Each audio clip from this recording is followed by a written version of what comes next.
Okay, kailangan ko na siguro magsalita tungkol dito, tungkol sa, Marlon Tapales versus Casimero sparring video daw. Totoo ba talaga 'to? Ano ba masasabi ko dito? At, yung lumalabas din na si Nonito Donaire Sr. at saka si Doc J daw ang bagong trainer. Iba talaga imagination ng mga kapwa nating vloggers. Minsan mag-isip naman kayo. Kawawa naman yung mga naniniwala na mga Casimero fans kasi marami po, eh. Powercast Sports. If you're new here, don't forget to subscribe and hit the notification bell. This content is presented by Arena Plus, Astig sa Sports. Siguro hindi ko naman sinasabi na hindi nag-sparring 'no, si Casimero at saka si, Tapales 'no. But, ito yung may nagpalabas ng video na ito, ah, si Rodex Piala po 'yan, tsaka si Casimero sa Omega Gym, yang sparring na 'yan. So, medyo nakakatawa at pinagkakitaan ng mga tao yung ano, mga vloggers itong, video na ito. Unang-una, hindi ko alam kung may paalam sila sa Omega. Sobrang haba ng mga videos na nagsisilabasan. Naniniwala naman yung mga Casimero fans na iba. Hindi lahat, ano? At siguro yung mga tunay po na nagko-content kay Casimero, yung mga supporter talaga ni Casimero, naiinis na rin.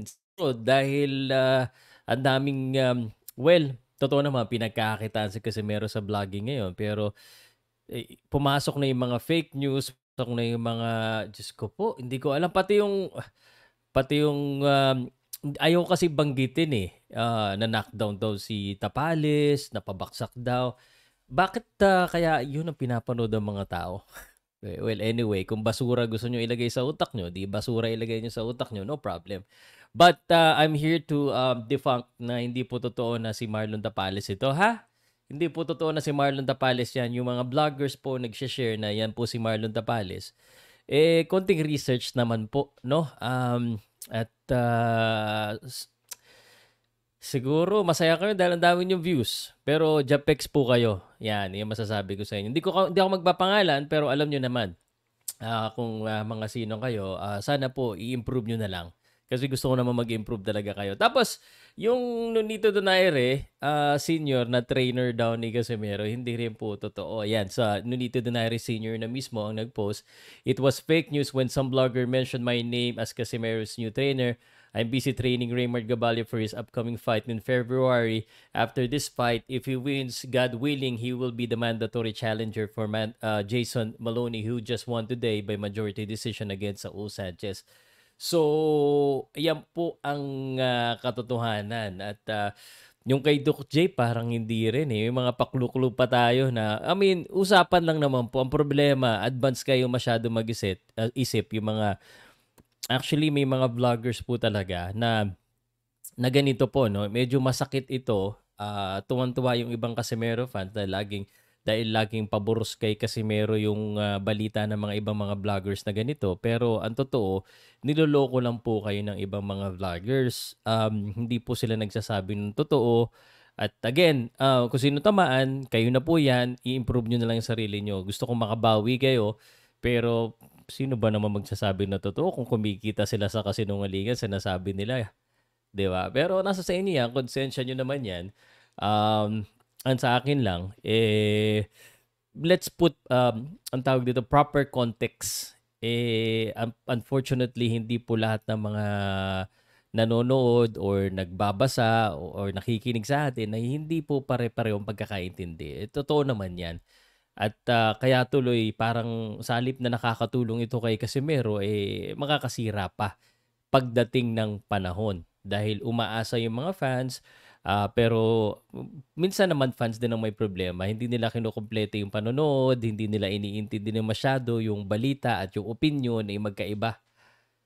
Pero ang dami pong fake news dyan sa YouTube, kaya nasisira din yung vlogging community. Kaya yung ano tawag dito?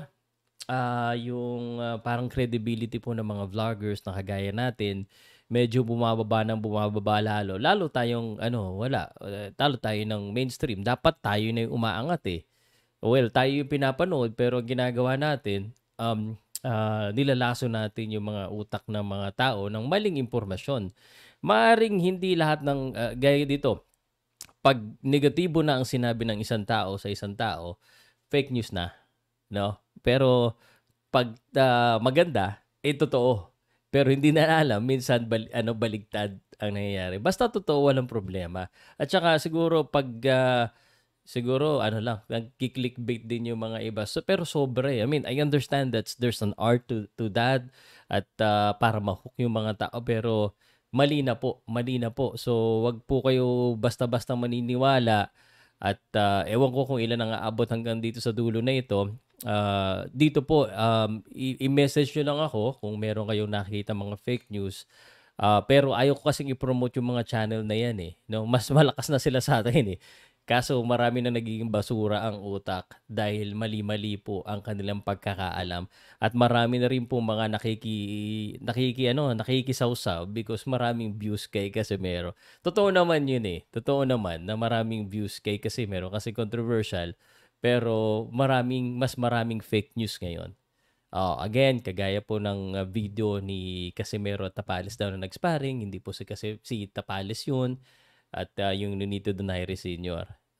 So, ingat po tayo mga fans, mga boxing fans. By the way, just to remind you, Monday, Wednesday, Friday, most of the nights, not all of the nights, minsan napapagod din, meron tayong Casimero or boxing talk. Baka Casimero ako mamayang gabi. Kung sakali pinapanood nyo ito ng January 15, Casimero topic tayo. Na-miss ko na eh. Puro basketball topic ko. Iwas muna sa sa katoksikan, pero game na ulit toksikan. At by the way, kung sakali po na interesado rin po kayo sa Arena Plus, yung sponsor ko po, I'll give you 100 pesos cashback. Just send me a message po doon po sa Facebook page, official Facebook page po ng Pauka Sports. Almost 1 million na po tayo sa Facebook page. Message lang po kayo. Salamat po.